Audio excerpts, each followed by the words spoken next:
5 जून 2023 को हैदराबाद के एक पुलिस थाने में एक मंदिर का पुजारी अपनी भांजी के गायब होने की शिकायत दर्ज करवाता है तो पुलिस शिकायतकर्ता की शिकायत पर जांच करना शुरू करती है। इस मामले में जैसे जैसे जांच आगे बढ़ती है तो कुछ ऐसे अनएक्सपेक्टेड खुलासे होने शुरू होते हैं कि इन खुलासों से तो खुद पुलिस वाले भी शॉक्ड रह जाते हैं। कुछ अपने लोग ही लड़की के दोषी निकलते हैं। पूरा मामला अवैध संबंध, झूठ और धोखाधड़ी का निकलता है। खुलासे के बाद रिश्ता भी शर्मसार होता है और अंत में हुए खुलासे के बाद तो लोग लड़की के साथ हुए हादसे को एक्ट ऑफ कर्मा का नाम तक देने लगते हैं। तो आखिर क्या है इस कुरंगती अप्सरा मर्डर केस की पूरी कहानी? लड़की के साथ क्या कुछ हुआ था और लड़की ने आखिर ऐसा क्या किया था कि उसके मरने के बाद लोग इसे एक्ट ऑफ कर्मा का नाम देने लगे? चलिए जानते हैं सब कुछ डिटेल में इस वीडियो में। आगे बढ़ने से पहले टेक एंड स्टोरी चैनल को सब्सक्राइब कर बेल आइकन जरूर दबा लीजिए।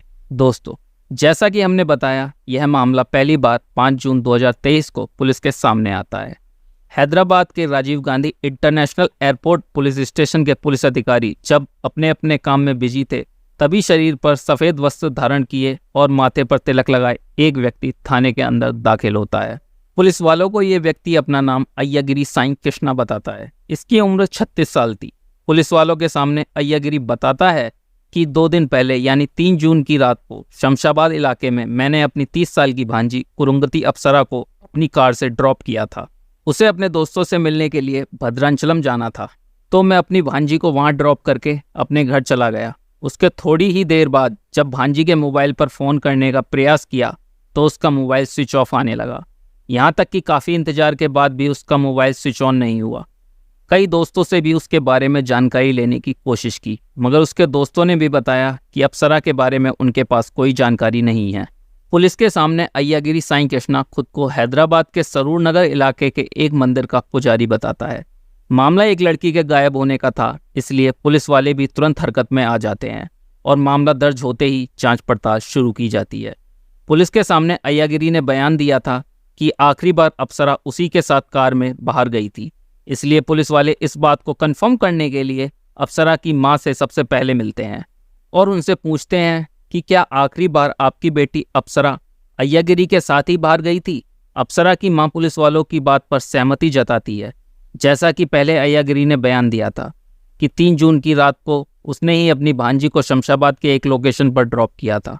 वहां से अप्सरा को भद्रांचलम जाना था, जहां उसके दोस्त उसका इंतजार कर रहे थे। इसलिए पुलिस वाले अप्सरा के पिकअप लोकेशन से लेकर अय्यागिरी द्वारा बताए गए अनुमानित ड्रॉप लोकेशन को मार्क करते हैं। अब इस बीच मिलने वाले एक सीसीटीवी फुटेज को खंगालने का फैसला किया जाता है। अय्यागिरी द्वारा बताए गए पिकअप और ड्रॉप लोकेशन के बीच की दूरी 21 किलोमीटर के आसपास थी। शुरुआती जांच में ही पुलिस वालों को पता चलता है कि इन 21 किलोमीटर के बीच में सैकड़ों सीसीटीवी लगे हुए हैं। लड़की का पता लगाने के लिए जरूरी था कि पुलिस वाले एक सीसीटीवी फुटेज की बारीकी से जांच करें और पुलिस वाले ऐसा करते भी हैं। जांच की शुरुआत सबसे पहले अप्सरा के घर के पास मिले सीसीटीवी फुटेज से होती है। घर के पास लगे सीसीटीवी फुटेज की जब जांच की जाती है तो उसमें अप्सरा अपने मामा अय्यागिरी साईं कृष्णा के साथ जाती हुई दिखाई देती है। इस तरह अय्यागिरी का ये बयान तो सही पाया जाता है कि आखिरी बार अप्सरा उसके साथ घर के बाहर गई थी। अब पुलिस वाले अय्यागिरी द्वारा बताए गए ड्रॉप लोकेशन के आसपास के सीसीटीवी फुटेज को खंगालने का फैसला करते हैं। इस इलाके के आसपास के कई सीसीटीवी फुटेज पुलिस वाले छान मारते हैं, मगर एक भी फुटेज में अय्यागिरी अपनी कार से अप्सरा को ड्रॉप करते हुए नजर नहीं आता है। पुलिस वाले अपनी जांच का दायरा बढ़ाते हुए अय्यागिरी द्वारा बताई गई लोकेशन से और आगे जाकर आसपास के इलाकों में भी जांच पड़ताल करते हैं, मगर कहीं से भी इस बात की पुष्टि नहीं होती है कि अय्यागिरी ने कहीं पर भी अप्सरा को अपनी कार से ड्रॉप किया है।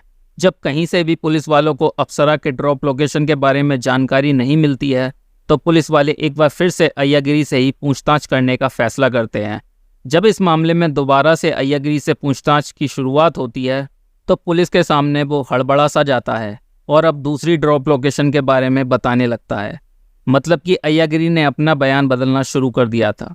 जब अय्यागिरी अपना बयान बार बार बदलने लगता है तो पुलिस वालों को उस पर शक होना शुरू हो जाता है और अब अय्यागिरी से ही गहराई से पूछताछ करने का फैसला किया जाता है। जैसे जैसे पुलिस वालों की पूछताछ आगे बढ़ती है, अय्यागिरी पुलिस वालों को नई नई कहानियां सुनाने लगता है और लगातार अपने बयान बदलने लगता है, मगर ऐसा लंबे समय तक नहीं चल पाता है।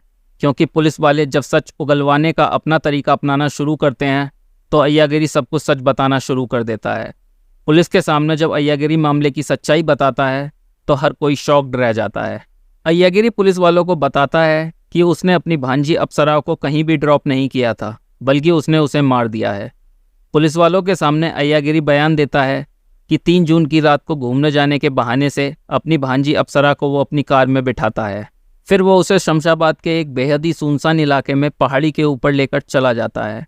यहाँ इन दोनों में किसी बात को लेकर बहस होती है और फिर यहीं पर एक बड़ा सा पत्थर उठाकर अय्यागिरी अपनी भांजी के मुंह पर जोर से मार देता है। एक बार नहीं बल्कि लगातार अय्यागिरी अप्सरा के चेहरे पर पत्थर से वार करता है और बड़ी बेरहमी से उसे कुचलकर मार देता है। अपनी भांजी की जान लेने के बाद अय्यागिरी को लाश ठिकाने लगाने की चिंता सताने लगती है। इसलिए पहले तो वो लाश को एक प्लास्टिक में अच्छे से लपेटता है और फिर उसे अपनी कार की डिग्गी में रखकर एक ऐसी जगह की तलाश में लग जाता है जहां लाश को जलाया जा सके। इस तलाश में वो एक और सुनसान जगह पर पहुंचता है और अपनी कार खड़ी करके लकड़ी की तलाश में लग जाता है, मगर उसे एक लाश को जलाने लायक लकड़ी नहीं मिलती है। इसके अलावा उसे पकड़े जाने का भी डर सताने लगता है। इसलिए अब वो लाश को जलाने का अपना फैसला बदल देता है और अब दूसरे तरीके से लाश को ठिकाने लगाने का प्लान बनाने लगता है। लाश को गाड़ी की डिग्गी में रखकर ही वो उसे कुछ देर अपने घर की पार्किंग में ही खड़ी रखता है और फिर मौका मिलते ही कार को लेकर उस मंदिर के पीछे चला जाता है जहां पर वो पुजारी के तौर पर काम किया करता था। इस मंदिर के पीछे मंडल रेवेन्यू ऑफिसर का दफ्तर था। इस दफ्तर के पास एक बड़ा सा मेन हॉल था। जब चारों तरफ सन्नाटा पसर जाता है तो अय्यागिरी अपनी कार को इसी मेन हॉल के पास लेकर जाता है और मौका पाते ही अप्सरा की लाश को उसी मेन हॉल में डालकर इसका ढक्कन बराबर से बंद कर देता है। कोई कभी भी इस लाश तक ना पहुंच पाए, इसलिए अय्यागिरी 2 ट्रक मिट्टी उस मेन हॉल के ऊपर डलवा देता है। हालांकि 2 ट्रक मिट्टी डलवाने के बावजूद अगले दिन अय्यागिरी नोटिस करता है कि थोड़ी थोड़ी बदबू मेन हॉल के बाहर तक आ रही है। इसलिए वो फिर से मिट्टी हटाकर पहले मेन हॉल के ऊपर अच्छे से सीमेंट का प्लास्टर चढ़ा देता है, फिर उसे मिट्टी से ढक देता है। अब अय्यागिरी को लगने लगता है कि उसने सही जगह लाश को ठिकाने लगा दिया है और अब वो कभी भी पकड़ा नहीं जाएगा। हालांकि एक समस्या थी कि उसकी बहन जानती थी कि अप्सरा को आखिरी बार अय्यागिरी ही लेकर बाहर गया है।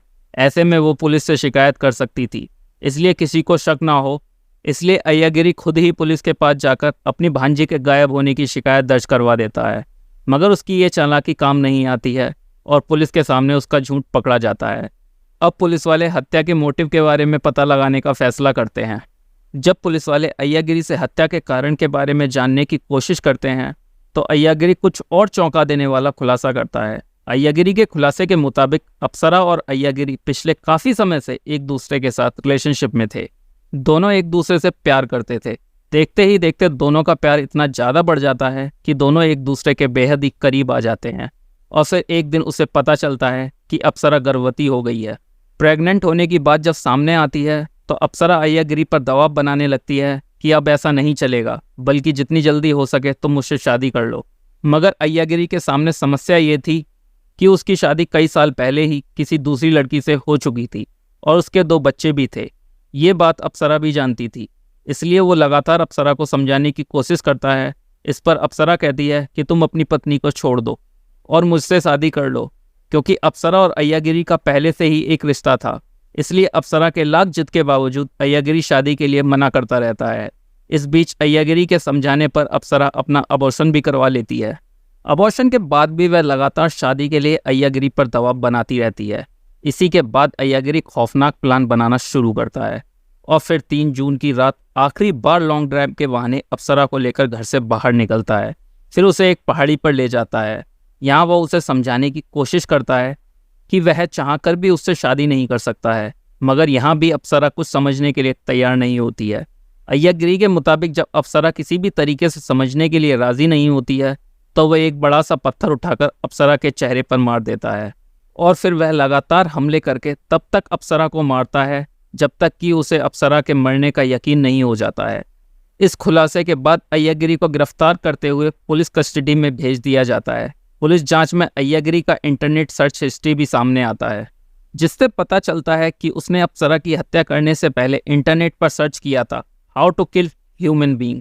आगे कुछ दिनों की पूछताछ के बाद पुलिस वाले इस पूरे मामले का खुलासा करते हैं। एक मामा भांजी के अवैध रिश्ते और हत्या की खबरें बाहर आते ही सुर्खियां बटोरना शुरू कर देती हैं और आसपास के राज्यों के अखबारों में भी इस खबर को कवर किया जाता है। अब ये खबर जब तमिलनाडु पहुंचती है तो अप्सरा से जुड़ा एक बेहद ही हैरान कर देने वाला खुलासा और होता है।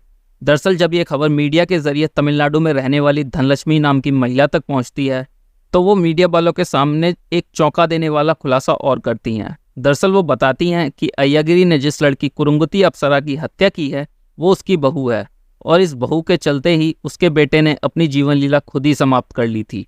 आगे इस मामले में पुलिस जांच करती है तो पता चलता है कि कुछ साल पहले ही अप्सरा की शादी कोयम्बटूर के रहने वाले सॉफ्टवेयर इंजीनियर कार्तिक राजा से हुई थी।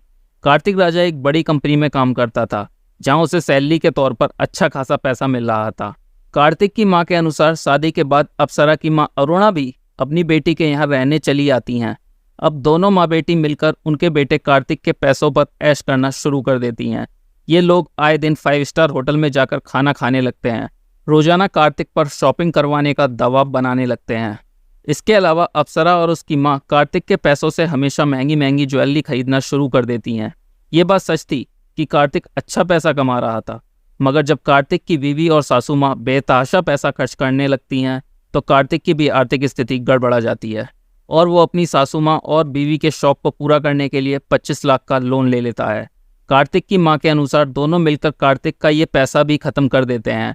इसके बाद भी ये लोग कार्तिक पर ज़्यादा पैसे देने का दबाव बनाने लगते हैं, मगर अब कार्तिक की हिम्मत जवाब देने लगती है और वो अब पैसा देने से मना कर देता है। कार्तिक की मां के अनुसार जब कार्तिक पैसा देने से मना कर देता है तो अप्सरा अपनी मां के कहने पर कार्तिक पर दहेज उत्पीड़न का केस दर्ज करवा देती है।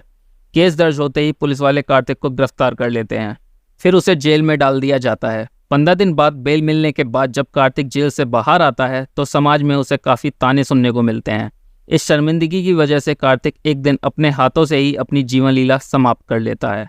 जब कार्तिक की मौत की जानकारी अप्सरा और उसकी मां को मिलती है तो दोनों ज्वेलरी और पैसा लेकर रातों रात चुपके से हैदराबाद चली जाती हैं।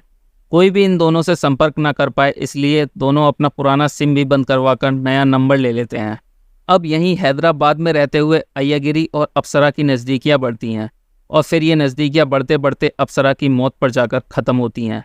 जब अप्सरा और उसकी मां पर फर्जी उत्पीड़न का केस दर्ज करवाने और उसकी वजह से एक मासूम लड़के की जान जाने की बात सामने आती है तो लोग अप्सरा के साथ हुई घटना को एक्ट ऑफ कर्मा का नाम देने लगते हैं। अब केस की मौजूदा स्थिति की बात करें तो अप्सरा की हत्या करने वाला अय्यागिरी साईं कृष्णा सलाखों के पीछे बंद है और मामला अदालत में चल रहा है। अब अय्यागिरी को अदालत से क्या सज़ा मिलती है वो तो आने वाले समय में ही पता चलेगा। दोस्तों, पूरी कहानी जानने के बाद आप क्या कहना चाहेंगे कमेंट बॉक्स में ज़रूर बताइए। अगर आपको ये रियल क्राइम स्टोरी पसंद आई हो तो इस वीडियो को लाइक करते हुए शेयर भी करें। अगर आपने अब तक टेक एंड स्टोरी चैनल को सब्सक्राइब नहीं किया है तो जल्दी से चैनल को सब्सक्राइब कर लेटेस्ट वीडियो के लिए बेल आइकन जरूर दबा लें। ऐसी ही कहानियों के लिए हमारे साथ बने रहें। धन्यवाद।